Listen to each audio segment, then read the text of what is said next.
Hello everyone, welcome to dynamic study. तो हम revision time table के बारे में डिस्कस करने वाले हैं कि सितंबर 2020 एग्ज़ाम से पहले आपको किस तरीके से अपना पूरा कोर्स, पूरा सिलेबस रिवाइज करना है। तो ये कल ऐसा नोटिफिकेशन आया कि एनटीए का कि 16 सितंबर से आपके एग्ज़ाम्स हैं। तो 16 सितंबर की अगर हम बात करें तो अभी इन टोटल हमारे पास सिर्फ 26 डेज़ रहते हैं। अगर आज का दिन हम छोड़ देते हैं तो इन 26 डेज़ में या 25 डेज़ में आपको किस तरीके से पूरा रिवीजन करना है कि पूरे यूनिट 10 आपके अच्छे से रिवाइज हो जाएं, प्लस आपकी प्रैक्टिस भी हो जाए। तो उसके बारे में हम डिस्कस करेंगे। तो यहाँ पर देख लीजिए कि आज का डे हम इसको लीव करें। आज का डे आप अपने आप को रिलैक्स करने के लिए ले लीजिए, आप अपना माइंड प्रिपेयर करने के लिए ले लीजिए और किस तरीके से आपको स्ट्रेटजी फॉर्मुलेट करनी है। यहाँ पर जो मैं स्ट्रेटजी आपसे शेयर कर रही हूँ वो बेसिकली मैं आपको यहाँ पर ये बता रही हूँ कि कौन से दिन आपको क्या चीज़ पढ़नी है और किस तरीके से आप 25 डेज़ में कवर करोगे। बट आपको कितने आवर्स पढ़ने हैं ये आपके ऊपर है। यहाँ पर कोई भी लिमिटेशन नहीं है, कोई बाउंडेशन नहीं है कि आपको 2 घंटे पढ़ने हैं या 10 घंटे पढ़ने हैं। ये आपके ऊपर डिपेंड करता है क्योंकि हर पर्सन का अलग होता है और हो सकता है कि कोई सिर्फ 2 घंटे पढ़ पा रहा हो सकता है कोई 10 घंटे पढ़ पा रहा हो। तो आप जितना भी आवर पढ़ पा रहे हो वो आप बना लो, आज एक स्ट्रेटजी बना लो कि आपको इतने आवर्स पढ़ने हैं और कौन कौन से टाइम पे पढ़ने हैं ये भी आप बना लो। उसके बाद आपको किस दिन कौन सा टॉपिक पढ़ना है वो हम यहाँ पर डिस्कस करेंगे। तो सपोज आप 2 घंटे पढ़ रहे हो हर दिन, आपके पास ज़्यादा टाइम नहीं है, आप वर्किंग हो, आप 2 घंटे ही पढ़ सकते हो। तो भी जो टॉपिक्स हैं आपको उन पे आपको ध्यान देना है, हर एक टॉपिक को पढ़ना है। जो भी टॉपिक मैं आपको बताऊंगी, जो भी यूनिट मैं आपको बताऊंगी, उस तरीके से आपको स्टडी करनी है। तो अगर हम टोटल नंबर ऑफ डेज देखें तो आज का दिन हम निकाल देते हैं। उसके बाद आपके 11 + 15 डेज आपके 11 अगस्त में हैं और 15 आपके सितंबर में हैं। टोटल आपके 26 डेज हैं, जिसमें से अगेन मैंने 1 डे आपका निकाल दिया है। टोटल हो गया आपके पास 25 डेज। इन 25 डेज में आपको बहुत ही ज़्यादा अच्छे तरीके से डेडिकेटली आपको यहाँ पर पढ़ाई करनी है। बिल्कुल भी आपको किसी और तरफ से इसमें बिल्कुल भी आपको डाइवर्जन नहीं चाहिए। आपको एकदम अच्छे से डेडिकेट होकर यहाँ पर स्टडीज़ करनी है। तो अगर हम 25 डेज़ की बात करें तो 10 यूनिट हैं आपके पास, 2.5 डे हम ईच यूनिट को दे सकते हैं।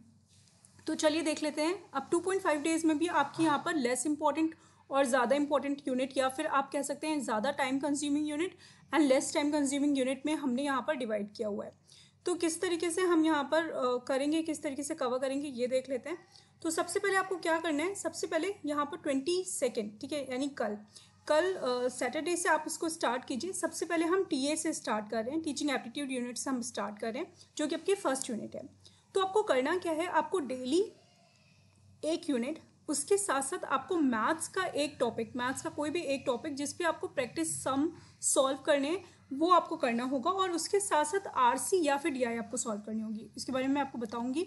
तो सबसे पहले तो ये देख लेते हैं कि मैथ किस तरीके से सॉल्व करनी है, मैथ के क्वेश्चंस किस तरीके से सॉल्व करने हैं। तो आपको अभी से लेकर जब तक आपका एग्जाम नहीं आ जाता है तब तक आपको डेली मैथ का एक टॉपिक सॉल्व करना है, एक क्वेश्चन सॉल्व करना है। ऐसा मैं क्यों कह रही हूँ, क्योंकि मैथ आप 2-3 दिन में आप करने को तो आप कर लोगे, बट प्रैक्टिस अगर आप डेली करते हो, एक एक छोटा छोटा टॉपिक भी उठाकर अगर आप डेली प्रैक्टिस करोगे तो आपका ये कंफर्म हो जाएगा कि मैथ में आपके अच्छे मार्क्स आ जाएंगे। स्पेशली कि उनको भी हेल्प करेगा जिनकी मैथ थोड़ी सी वीक है। तो चाहे आपकी मैथ स्ट्रांग हो या वीक हो, मैथ जब भी हम पढ़ते हैं तो हमारे लिए बहुत ज़्यादा इंपॉर्टेंट होता है कि हम उसको डेली पढ़ें, मतलब डेली प्रैक्टिस मैथ्स में बहुत ज़्यादा इंपॉर्टेंट होती है। तो बाकी यूनिट्स तो आप चाहे डेली ना भी पढ़ पाएँ, बट मैथ्स आपको डेली पढ़नी है, एक सम आपको डेली यहाँ पर लगाना है। तो आप उसमें टाइम एलोकेट कर सकते हो अगर आपके पास ज़्यादा टाइम है। जैसे कि अगर आपके पास 10 घंटे आप स्टडी कर पा रहे हो और अगर आपके पास ज़्यादा टाइम है तो आप एक से ज़्यादा सम्स लगा सकते हो अपने अकॉर्डिंग। अगर आप सिर्फ 2 घंटे पढ़ पा रहे हो तब भी कोशिश कीजिए कि एक सम तो आपको लगाना ही लगाना है। एक टॉपिक में आपको एक टॉपिक को पढ़ना ही पढ़ना है। तो मैथ्स आपका डेली रहेगा। ये मैंने, आप नीचे देख सकते हो, मैंने यहाँ पर इसको हर उसमें मैथ्स को इंक्लूड किया है। अब हम आरसी की बात करते हैं। आरसी को मैंने क्या किया है, आरसी देखिए एक ऐसा यूनिट है जिसमें आपको कुछ पढ़ के नहीं जाना होता है। ऐसा कुछ भी नहीं है कि जिसमें से आप कुछ पढ़ के जाइए, या ज़रूरी नहीं है कि वही आरसी आपके एग्जाम में आ जाए, ऐसा कभी भी नहीं होता है। तो यहाँ पर हम हर तीसरे दिन आरसी का एक क्वेश्चन सॉल्व करेंगे। अब आरसी की प्रैक्टिस सेट आप कहाँ से पाएंगे, कहाँ से सॉल्व कर सकते हैं, तो ये आप हमारे जो डिजिटल स्टोर है उसका लिंक डिस्क्रिप्शन में दिया हुआ है, वहाँ पर जाकर आरसी परचेज कर सकते हैं। तो एक आरसी आप डेली नहीं है, हर तीसरे दिन आपको एक आरसी सॉल्व करनी है। तो उसमें आप थोड़ा टाइम दे सकते हैं आरसी के लिए। अगर आप आरसी नहीं सॉल्व करना चाहते हैं, आपको लगता है कि आप एग्जाम में ही सॉल्व करेंगे या आपकी इंग्लिश अच्छी है, आप इसको स्किप करना चाहते हैं, तो आप आरसी स्किप भी कर सकते हैं। डिपेंड करता है कि आपके पास कितना टाइम है स्टडी के लिए। अब इसके में जो ये हमने लिया है, जैसे टीचिंग एप्टीट्यूड हो गया, मैथ्स हो गया, आरसी हो गया, इसमें मैंने आपको ये बता दिया कि एक मैथ्स का सम आपको करना है, अगर टाइम ज़्यादा है तो एक से ज़्यादा करिए। आरसी का एक सम हो गया। अब टीचिंग एप्टीट्यूड में आपको क्या करना है, टीचिंग एप्टीट्यूड में आपको बेसिक कॉन्सेप्ट्स जो हैं वो पढ़ने हैं। बेसिक कॉन्सेप्ट आप किस तरीके से पढ़ सकते हैं, अगेन आप हर एक टॉपिक हर एक वीडियो पे नहीं जा सकते हैं। अगर आपके पास टाइम कम है, मतलब अगर आप सिर्फ 2 घंटे दे रहे हैं, तो चैनल पे क्विक रिवीजन कोर्स अवेलेबल है। क्विक रिवीजन पे आप जाएंगे तो वहाँ पर आपको मिल जाएंगे वीडियो, वहाँ से आप क्विकली रिवीजन कर सकते हैं। उसके साथ साथ जो जो टॉपिक आपको इंपॉर्टेंट लगते हैं, मतलब अगर लेवल ऑफ टीचिंग की बात करें तो लेवल ऑफ टीचिंग बहुत ही ईजी टॉपिक है, तो उसको आप स्किप कर सकते हैं। बट अगर हम लर्नर्स करेक्टरिस्टिक की बात करें तो वो टॉपिक बहुत इंपॉर्टेंट है, बहुत ही आप कह सकते हैं कि एडवांस टॉपिक है, तो उस टॉपिक को आपको पढ़ना होगा। तो वो सारी वीडियोज़ जो चैनल पर अवेलेबल हैं वो उनको आप देख डालिए। अब इसके अलावा आपको क्या करना है, इसके अलावा आपको MCQs सॉल्व करने हैं। मतलब कि 3 दिन मैंने टीचिंग एप्टीट्यूड रखा है, 22, 23 एंड 24। इसमें आपको MCQs सॉल्व करने हैं। MCQs अगेन डिजिटल स्टोर पे अवेलेबल हैं, स्टोर से जाके आप परचेज कर सकते हैं, बहुत ही सस्ते हैं, 10 रुपये में आपको 100 क्वेश्चन मिल रहा है। तो उन MCQ सीरीज़ को ले लीजिए और वीडियोस को देखने के साथ साथ MCQs को जितना हो सके उतना सॉल्व कीजिए। लास्ट टाइम पे सबसे ज़्यादा आपका प्रैक्टिस ही काम आएगा, MCQs ही आपके काम आने वाले हैं। मतलब प्रैक्टिस सेट इस वक्त आपका मस्ट है, आपको प्रैक्टिस सेट सॉल्व ही सॉल्व करना है। तो 3 दिन आपके 22, 23, 24 को ये हो गया। अब आप यहाँ पर देख सकते हैं कि पहले दिन मैंने क्या किया है, आरसी रखा है, उसके बाद नेक्स्ट डे मैथ्स के साथ साथ DI है, और तीसरे दिन आपका आरसी है अगेन। अब अगेन अगर आपको आरसी नहीं करनी है तो आपको DI के साथ इसको रिप्लेस करना होगा। मतलब एक दिन आपको मैथ का सम लगाना है और उसके साथ साथ आपको DI का भी सम लगाना है। DI को भी हम निगलेक्ट नहीं कर सकते हैं, DI भी आप बहुत इंपॉर्टेंट होता है। तो आप कोशिश कीजिए कि एक DI आप डेली सॉल्व कीजिए। अगर आप DI डेली नहीं सॉल्व कर पा रहे हैं तो भी एटलीस्ट हर 2 दिन में आपको 3 दिन में से 2 दिन आपको DI करना ही करना है। तो DI और मैथ्स को हम डेली या ऑल्टरनेट डेज को लेकर चलेंगे। उसके बाद 25 से आपको RA करना है, मतलब research aptitude plus maths plus RC आप स्किप भी कर सकते हैं, जैसे मैंने आपको बताया। मैथ्स आपको करना ही करना है, ये कंपल्शन है। और RA को जब आप सॉल्व कर रहे हो तो वीडियोस तो देखिए, प्लस आप जो भी प्रैक्टिस सेट्स हैं उनको सॉल्व कीजिए, MCQs को सॉल्व कीजिए। MCQs अगेन RA की बहुत ही डिटेल्ड में MCQs, बहुत ही अच्छे क्वालिटी के MCQs स्टोर पे अवेलेबल है, वहाँ से परचेज कर लीजिए, सस्ते भी हैं, अफोर्डेबल हैं, वहाँ से परचेज करके उनको सॉल्व करना स्टार्ट कर दीजिए। तो 3 दिन आप रिसर्च एप्टीट्यूड को सॉल्व करेंगे। उसके बाद आपका आता है कम्युनिकेशन। कम्युनिकेशन की जो यूनिट है बहुत ही छोटी यूनिट है, बहुत बड़ी यूनिट नहीं है ये, तो आप चाहें इसमें थोड़ा टाइम कम दे सकते हैं, 3 दिन के बजाय 2 दिन में आप इसको कवर कर सकते हैं। अदरवाइज आप कम्युनिकेशन के साथ साथ RA को पढ़ सकते हैं। मतलब आप कम्युनिकेशन को थोड़ा कम टाइम दीजिए और बाकी बचा हुआ टाइम आप रिसर्च एप्टीट्यूड को कैरी ऑन कर सकते हैं, अगर 3 दिन में आपका रिसर्च एप्टीट्यूड नहीं कवर हो पाता है तो यहाँ पर हम कम्युनिकेशन के साथ रिसर्च एप्टीट्यूड को मर्ज कर सकते हैं, दोनों ही हम टॉपिक को पढ़ सकते हैं। अगेन कम्युनिकेशन के साथ आपको मैथ्स पढ़ना है और मैथ्स के क्वेश्चन करने हैं, और इसके साथ साथ RC अगर आप चाहें तो पढ़ सकते हैं। अगर आप RC नहीं पढ़ रहे हैं तो आप उसकी जगह पे DI पढ़ सकते हैं। अगर आप एक दिन RC पढ़ते हैं तो बाकी के बचे हुए 2 दिन आपको DI करना है। इस तरीके से आपको 28, 29 एंड 30 निकल जाएगा। ठीक है, 31 से हम लॉजिकल रीजनिंग स्टार्ट करेंगे। लॉजिकल रीजनिंग आपको 31 को पढ़नी है। अगेन 3 दिन आप लॉजिकल रीजनिंग पढ़ेंगे।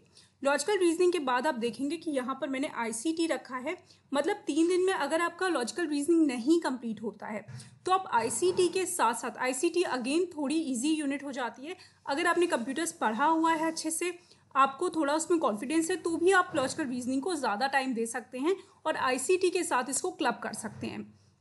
तो जब 3rd को आप ICT पढ़ेंगे तो अगर आपका LR तब तक नहीं हो पाता है, अगर आपका लॉजिकल रीजनिंग तब तक नहीं कंप्लीट हो पाता है, तो ICT के साथ साथ लॉजिकल रीजनिंग भी पढ़ना स्टार्ट कर दीजिएगा, थोड़ा सा टाइम उसको भी एलोकेट कर दीजिएगा।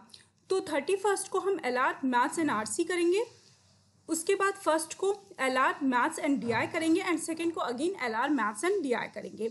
जहाँ जहाँ मैंने DI मेंशन किया है वहाँ पर आपको डेली DI का एक क्वेश्चन, मतलब एक क्वेश्चन का मतलब होता है जिसमें 5 आपके सम्स आते हैं, मतलब एक क्वेश्चन के अंदर 5 सम्स जो होते हैं वो आपको सॉल्व करने होंगे।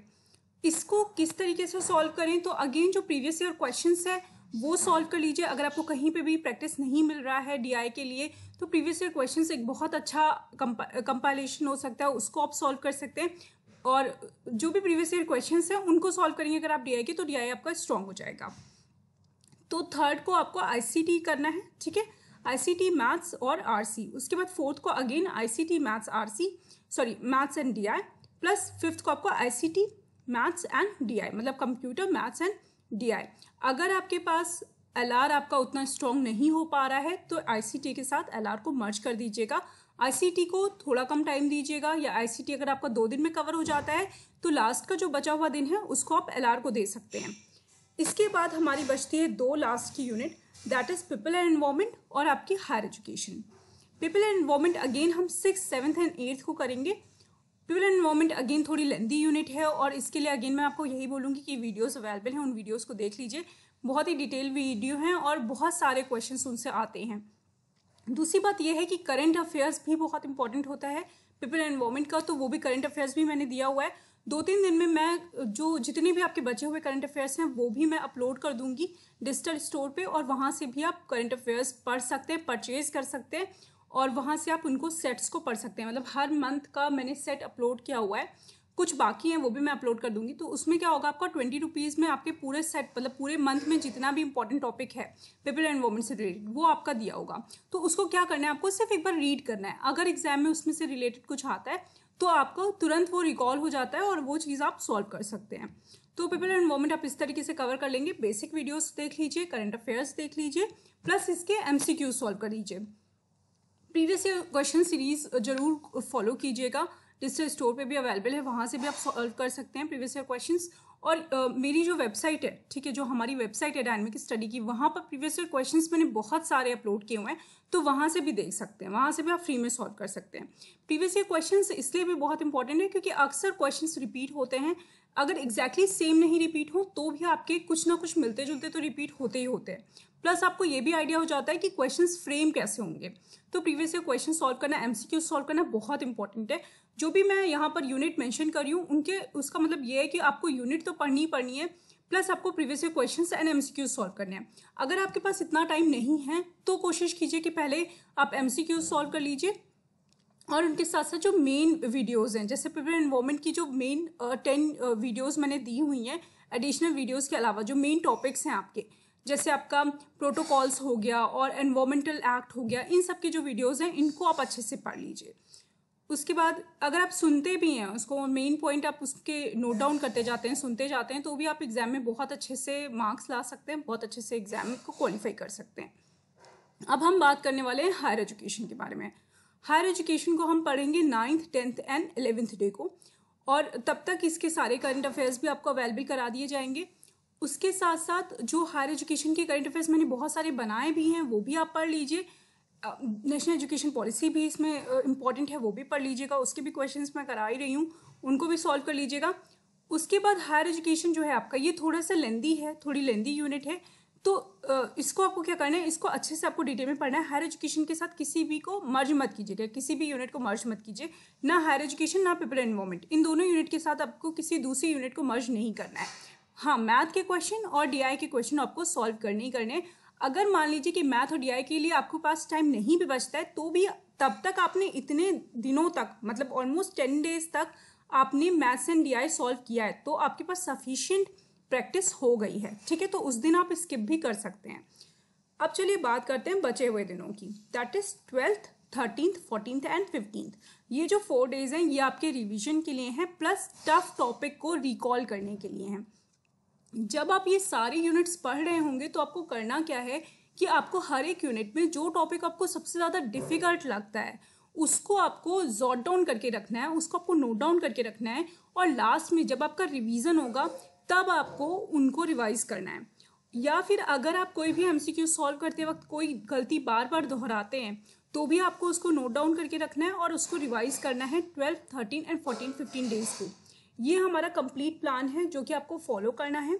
उसके बाद जब आपका एग्जाम स्टार्ट होगा, मतलब 16, 17, 18 जो भी आपकी डेट्स हैं, उसमें आपको सिर्फ उन क्वेश्चंस पे फोकस करना होगा जो कि एग्जाम में आए होंगे, ठीक है।